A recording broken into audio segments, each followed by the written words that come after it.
guys, welcome to the College Miller once again. This is Dr. Shubhra and today we're talking about the subject selection procedure after 10th. आपको पता होगा कि 3 streams में Indian education में divide किया हुआ है। 10th के बाद आप साइंस ले सकते हैं, आर्ट्स ले सकते हैं या फिर कॉमर्स में जा सकते हैं। मान लीजिए आपने सेलेक्ट कर लिया है कि आपको साइंस चाहिए, तो आप साइंस में किस तरीके से सब्जेक्ट ले सकते हैं। आपको कोर सब्जेक्ट और ऑप्शनल सब्जेक्ट 2 ऑप्शंस दिए हुए होते हैं। कोर सब्जेक्ट वो होते हैं जो कि मैंडेटरी है। मैंडेटरी मतलब जो बहुत ही जरूरी है, आपको लेने ही होंगे। अगर आप इंजीनियरिंग, मेडिकल या फिर प्योर साइंस फील्ड में जाना चाहते हैं तो ये करियर आपके लिए है। तो फिजिक्स, केमिस्ट्री एंड मैथमेटिक्स या फिर बायोलॉजी आपको लेनी ही होगी। लेकिन अगर आप ऑप्शनल सब्जेक्ट की बात करते हैं तो ऑप्शनल सब्जेक्ट के अंदर अगर आपने मैथ्स लिया था कोर सब्जेक्ट के अंदर तो आप बायो को एज एन एडिशनल सब्जेक्ट, या फिर अगर आपने फर्स्ट में बायो लिया है कोर सब्जेक्ट तो आप मैथमेटिक्स को एडिशनल सब्जेक्ट की तरह। इसके अलावा फिजिकल एजुकेशन आप ले सकते हैं या फिर आप कंप्यूटर साइंस भी एज एन ऑप्शनल सब्जेक्ट ले सकते हैं। इसके बाद आता है कॉमर्स। कॉमर्स के अंदर वही स्टूडेंट या तो चार्टर्ड अकाउंटेंट बनना है, कंपनी सेक्रेटरी बनना है, या फिर आप लॉ लेना चाह रहे हैं, बिजनेस में जाना चाह रहे हैं, एंटरप्रेन्योरशिप में जाना चाह रहे हैं, तो आपके लिए कॉमर्स हेल्पफुल हो सकता है। अगर आपको कॉमर्स लेना है तो अगेन इसमें भी कोर सब्जेक्ट और ऑप्शनल सब्जेक्ट होता है। कॉमर्स के जो कोर सब्जेक्ट होते हैं वो होते हैं accountancy, business studies and economics. अगर हम ऑप्शनल सब्जेक्ट्स की बात करें तो ऑप्शनल सब्जेक्ट्स के अंदर आते हैं mathematics, computer science and physical education. Last but not the least is the art. Core subject के अंदर आते हैं history, geography, political science and economics. Whereas optional subjects में आते हैं fine arts, sociology, psychology, music, physical education etcetera.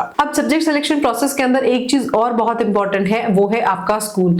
बहुत सारे स्कूलों में बहुत सारे सब्जेक्ट्स अवेलेबल नहीं होते हैं, तो उन्होंने कुछ फिक्स कॉम्बिनेशंस बनाए हुए होते हैं और अगर आपको उस स्कूल में रहना है तो वो कॉम्बिनेशन आपको लेना मैंडेटरी होता है।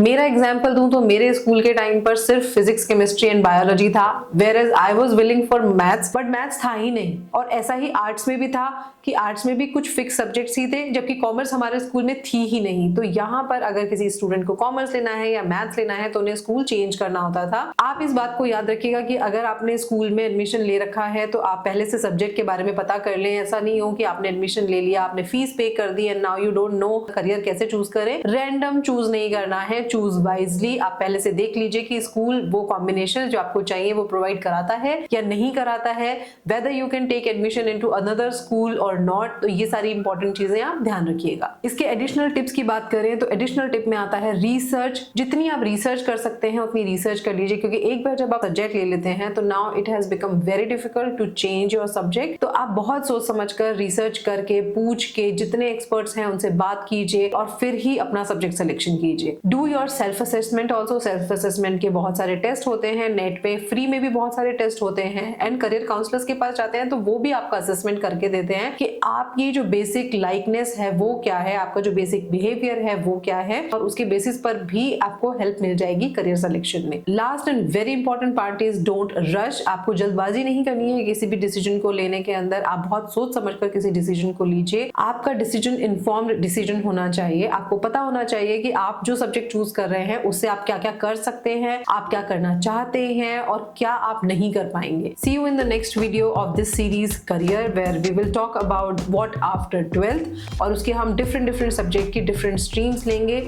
सी you in the next video. Bye bye.